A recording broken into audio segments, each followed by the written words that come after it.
in our region. United will and purpose like never before. Israel must now act in an unprecedented way to ensure Hamas objectives will never be met. This is the 18th day since the beginning of this war. Through the last 18 days, our citizens were under heavily missile and rocket fire from Gaza, and not only from Gaza. There is a clear attempt on escalating and provoking a war on our northern border, whereas Iran proxy Hezbollah is targeting our cities. The objective of Hamas, its patron, and collaborator is clear. They will not succeed. Not only from neighboring country, Israel is facing threat. Last week, cruise missiles were launched at Israel from Yemen. Have no illusion who is behind it and what is the reason. I'm telling to our Arab country and neighbor, we share the same threat of Iran and the terror organization. The same threat. I stand here in front of you saying loud and clear, this war will be won. And for the international community to understand who is under threat and who is the aggressor.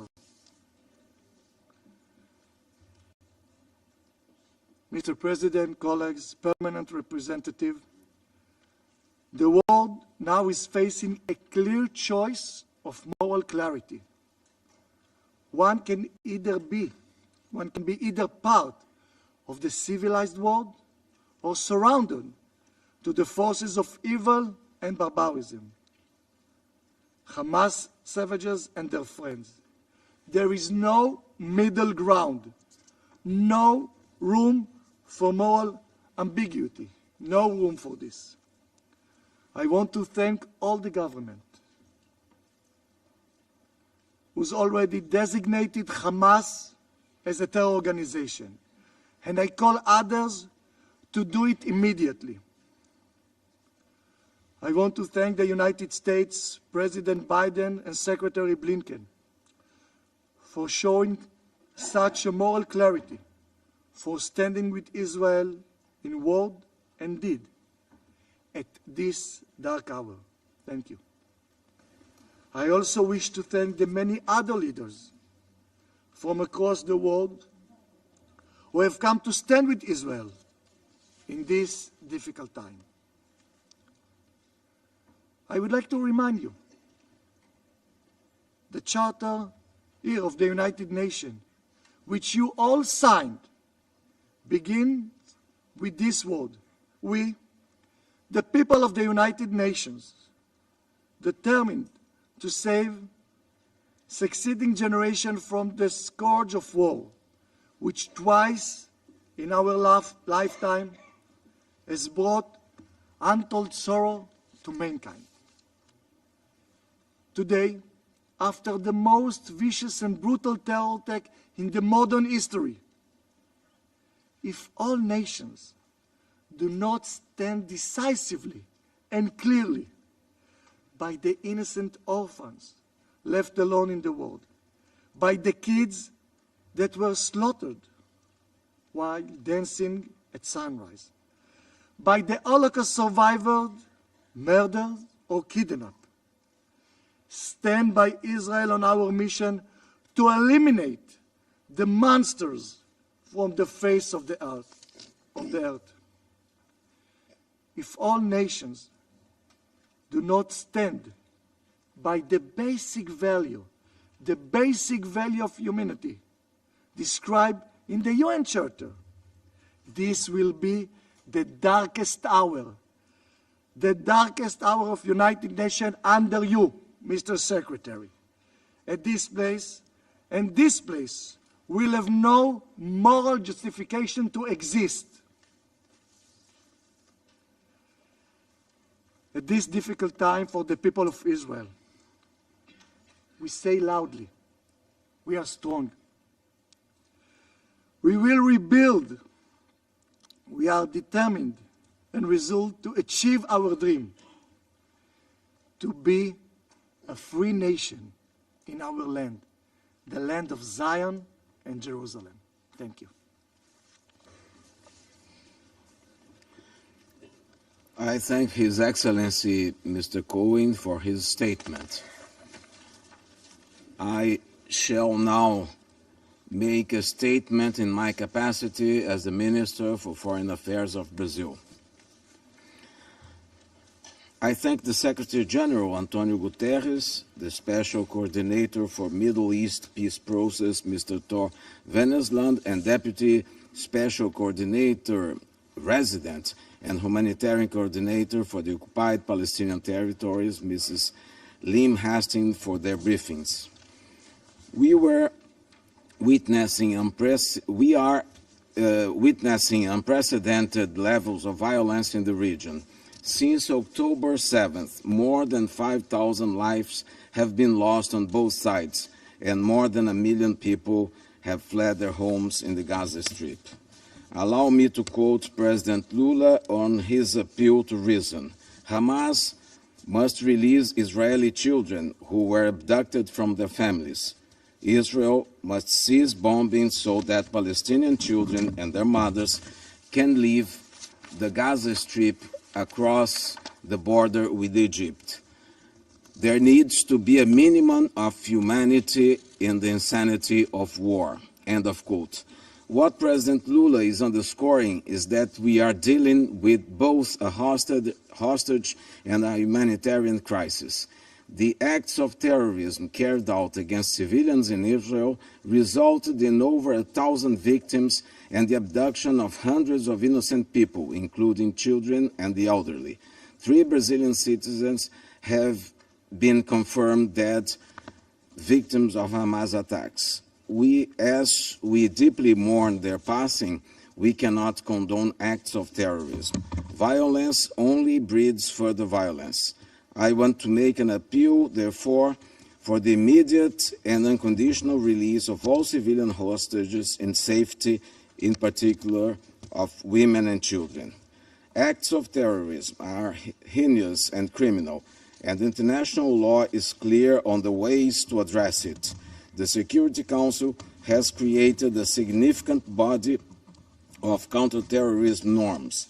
When counterterrorism efforts disregard basic norms and principles, including on the use of force, they reinforce rather than counter the narratives of terrorist groups.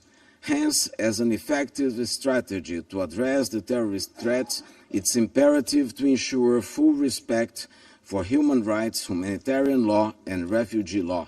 Children must always be treated primarily as victims, in a manner consistent with their rights, dignity, and needs. The escalating violence in Gaza is also unacceptable.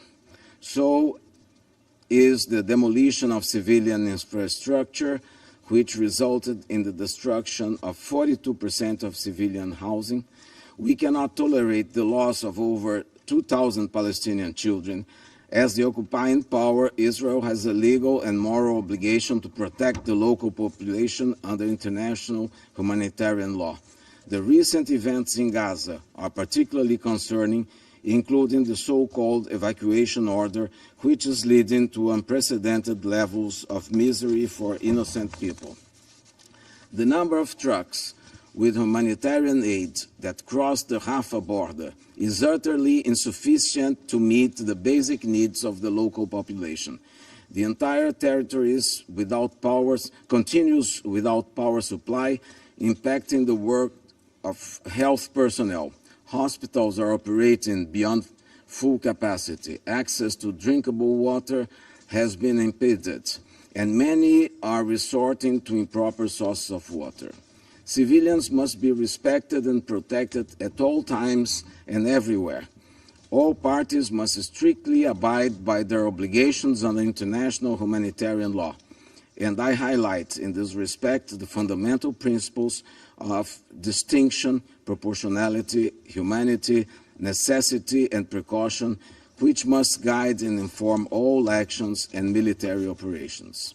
Distinguished delegates, we must not lose sight of the root causes of this conflict: oppression, social and economic inequalities, recurring violations of human rights.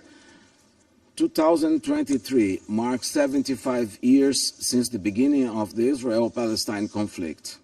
It is disheartening to see the lack of progress in the peace process between Palestinians and Israelis. The stalemate in the peace process has been fueling an unsettling rise in violence.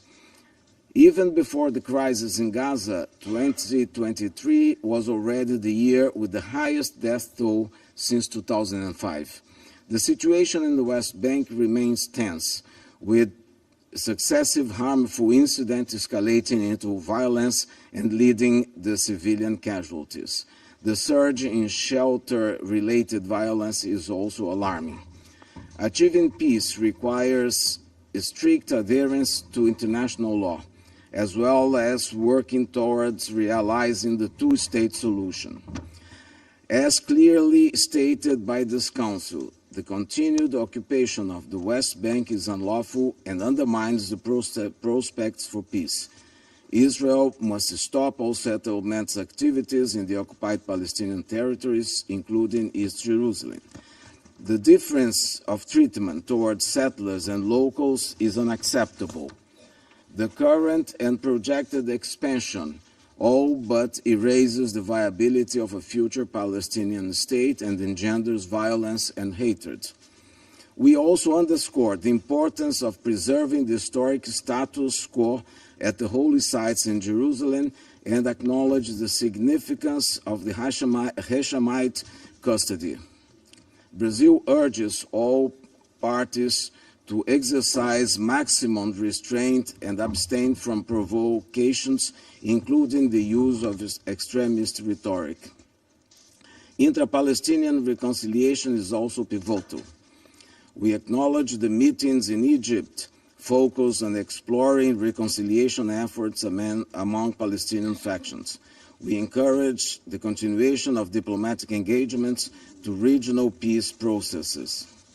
Brazil praises UNRWA's invaluable humanitarian work for one of the world's most vulnerable refugee populations, the Palestinians, and we mourn UNRWA's brave workers who lost their lives in the line of duty since the beginning of current hostilities. Our commitment to UNRWA is reflected in our availability to hold the vice chairmanship and the chairmanship of the agency's advisory commission from July 2024 and July 2025, respectively. Distinguished delegates, the broader Middle East has long been entangled in a web of conflicts. These conflicts lead to immeasurable suffering, grief, loss, hardship, and worst of all, hopelessness. They also severely destabilize the region. Now we see the very concrete risk of the crisis in Gaza spilling over to other parts of the region. Amid all these daunting challenges, diplomacy and dialogue remain as our most powerful assets. The maritime dispute between Israel and Lebanon has been peacefully settled through negotiations. Similarly, the recent rapprochement between Saudi Arabia and Iran underscores the potential of good faith engagement. The establishment of diplomatic relations between Israel and Arab countries also show the willingness to engage and cooperate. Such endeavors bring hope on peace in the region. The League of Arab States plays a vital role in this context by working tirelessly to mediate and foster dialogue between conflicting parties. Distinguished delegates, the Council has a crucial responsibility in the immediate response to the unfolding hostage and humanitarian crisis. Much of the reputation of the United Nations depends on its approach to the ongoing crisis. Since 2016, the Council has not been able to pass a resolution on the situation in the region. Obstructive strategies have been impeding the crucial decision on international peace and security be taken. As a result, the situation in the Middle East is by far one of the most thwarted issues in the Security Council. This Council must be up to the challenge before us.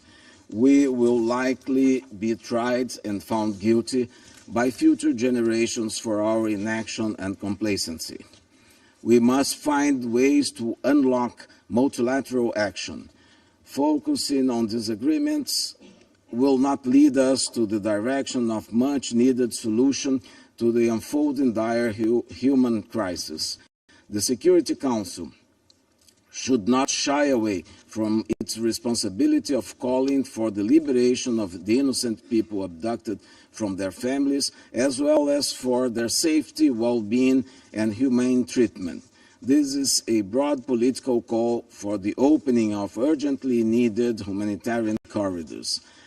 A decision on the humanitarian aspects of the current crisis is within a hand's reach of the Council members, on condition that we refrain from politicization of the already complex situation on the ground.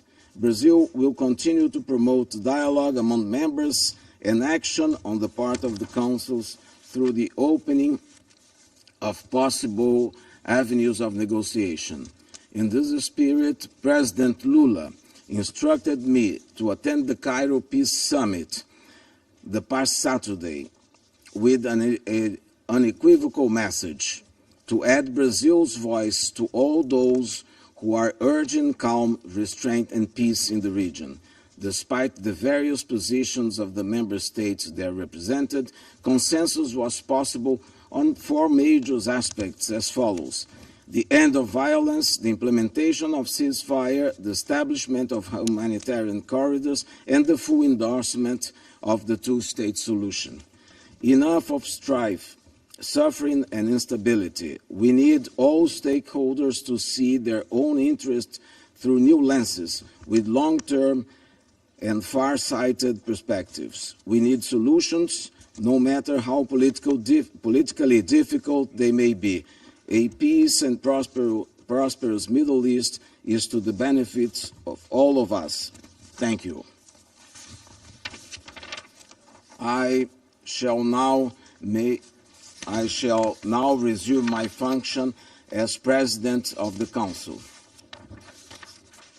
I now give the floor to His Excellency Antony Blinken, Secretary of State of the United States.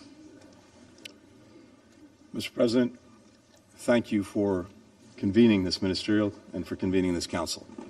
And thank you very much, Special Coordinator Wennesland, Deputy Special Coordinator Hastings, for your important briefings.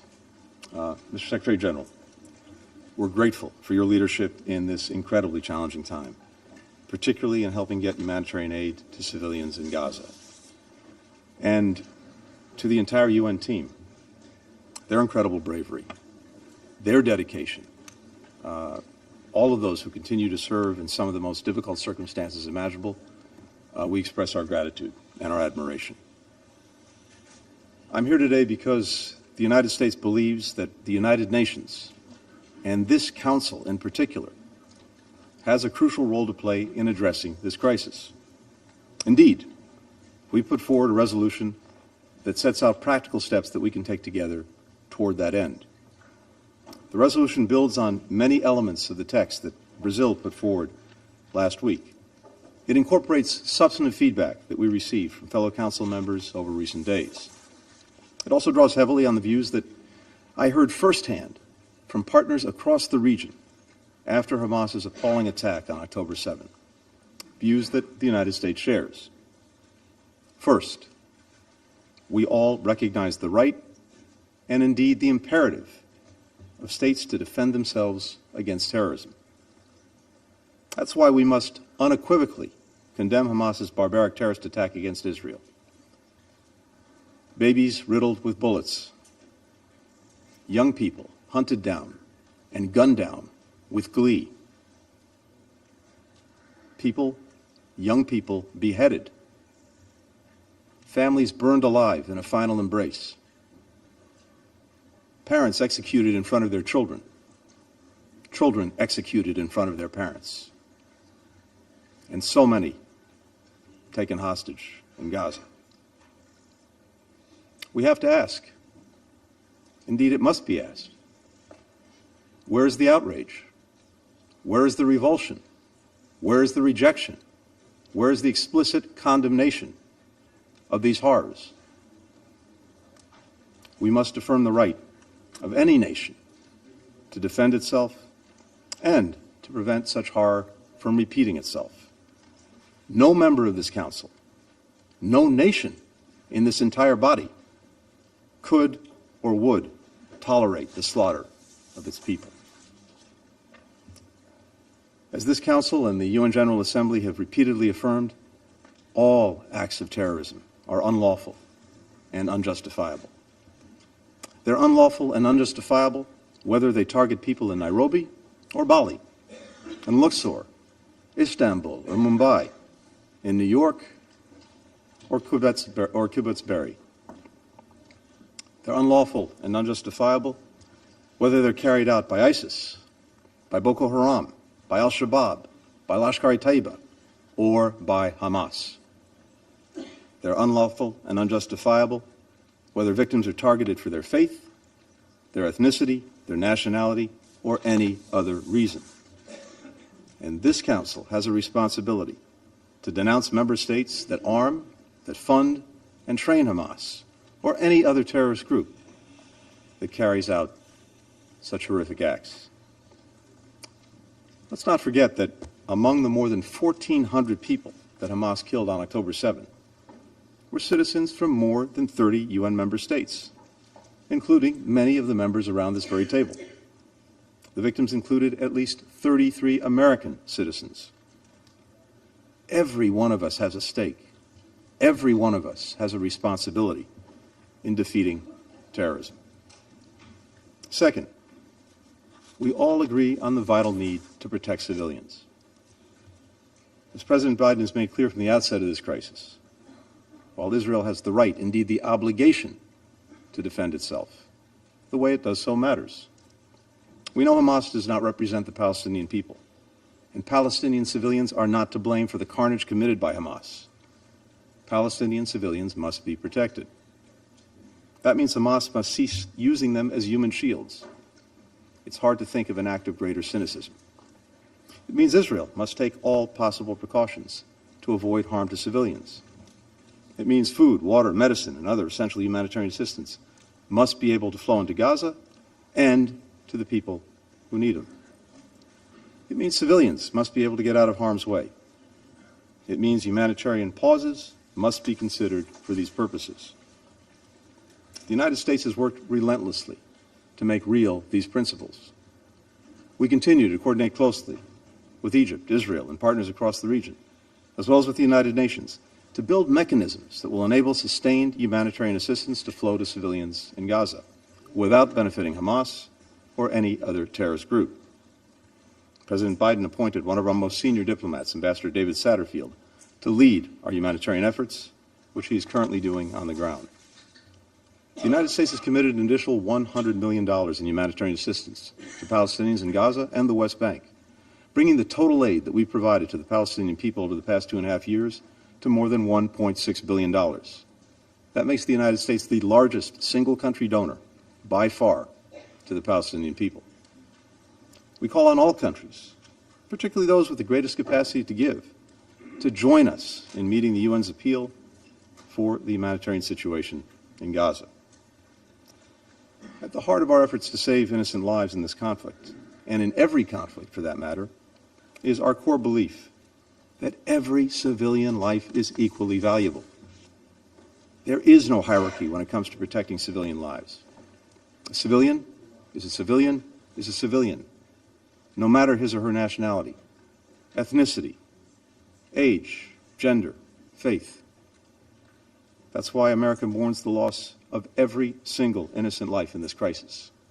including innocent Israeli and Palestinian men, women, children, elderly people, Muslim, Jews, Christians, people of all nationalities and faiths, including at least 35 UN staff members. That's why it's imperative that we work to protect all civilians in this conflict, to prevent more deaths atop the many that have already occurred. The value we place on civilian life is the driving force behind our efforts to secure the release of hostages held by Hamas and other terrorist groups in Gaza.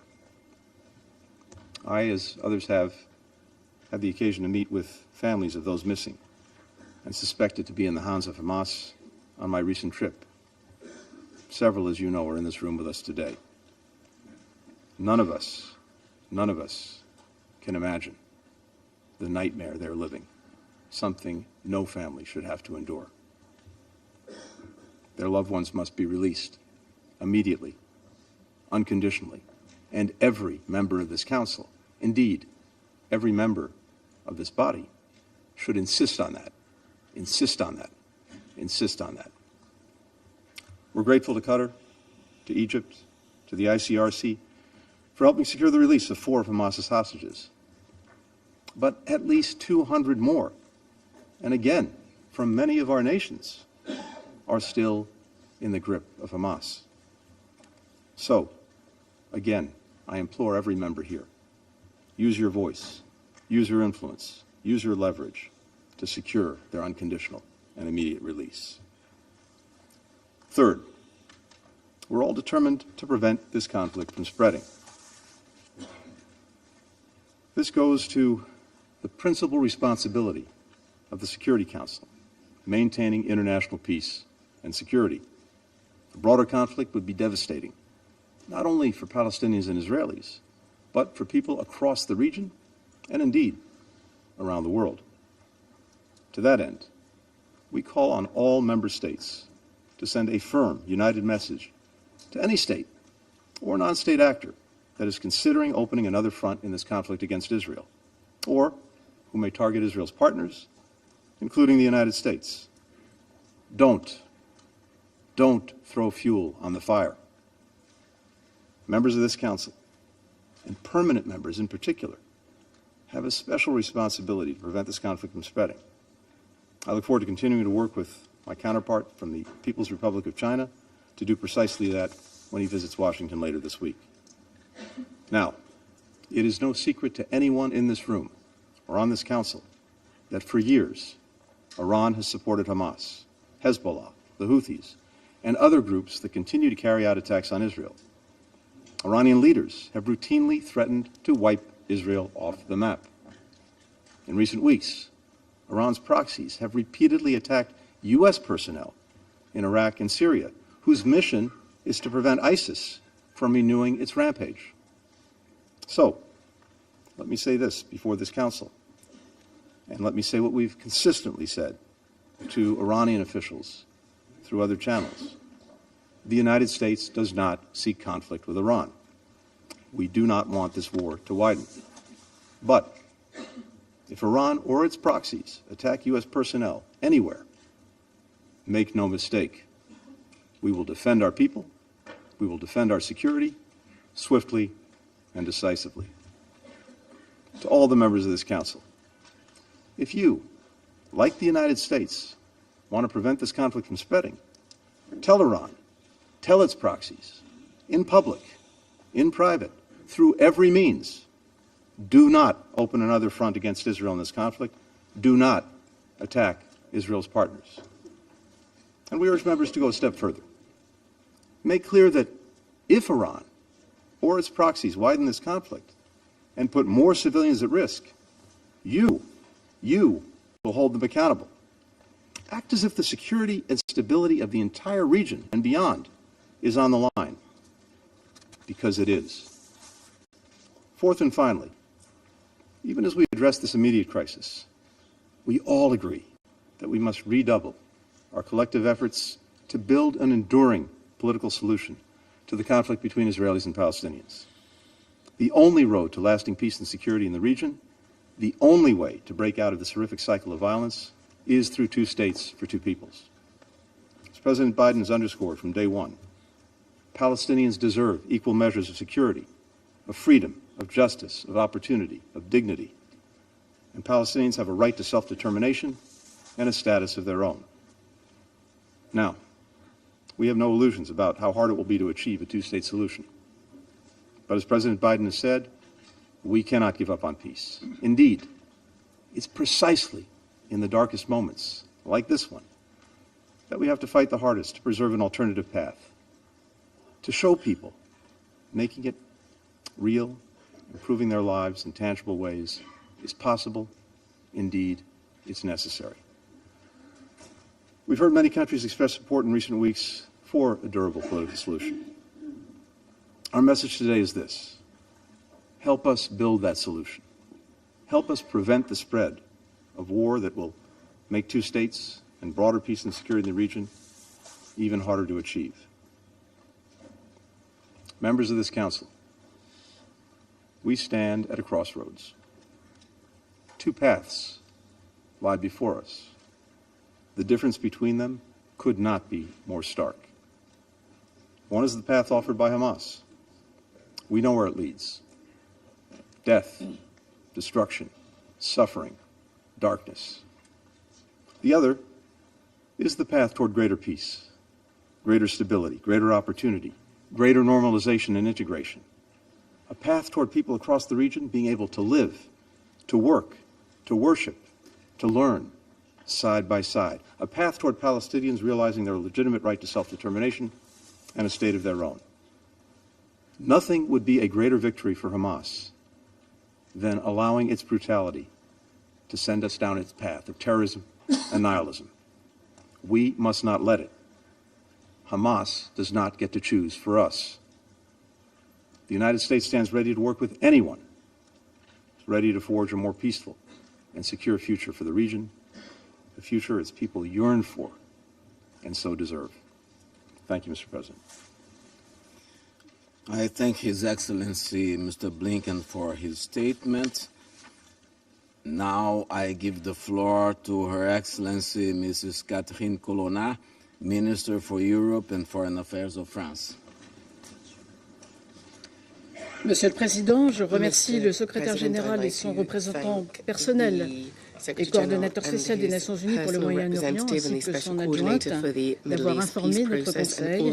Et je salue l'engagement personnel du secrétaire général face à cette situation qui est très préoccupante et, disons-le, dangereuse. Très préoccupante sur le plan humanitaire et dangereuse car la région risque un embrasement. Notre Conseil doit désormais agir et exercer ses responsabilités.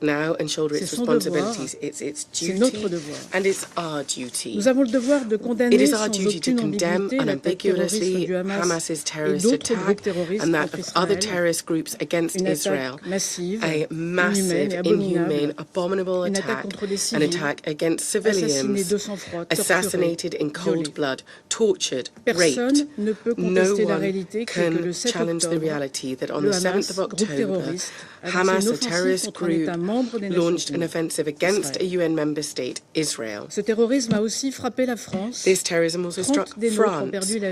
30 French people died, and 9 of our people are missing. They are reportedly hostages.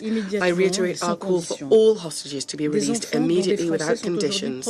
Children, including French children, are today most probably being held hostage in Gaza. No one within this Council can accept this. All hostages must be released. In light of this attack, I'd like to reiterate that France unswervingly stands in solidarity with Israel and unfailingly supports its security. Israel has the right to security. Israel has the right to defend itself and protect its people so that such an attack never, ever happen again. The President of the Republic reiterated this again today in Israel. I went there 9 days ago and I saw the pain and the suffering of the people. Israel has the right to defend itself while respecting international law, in particular international humanitarian law, and therefore to protect civilians.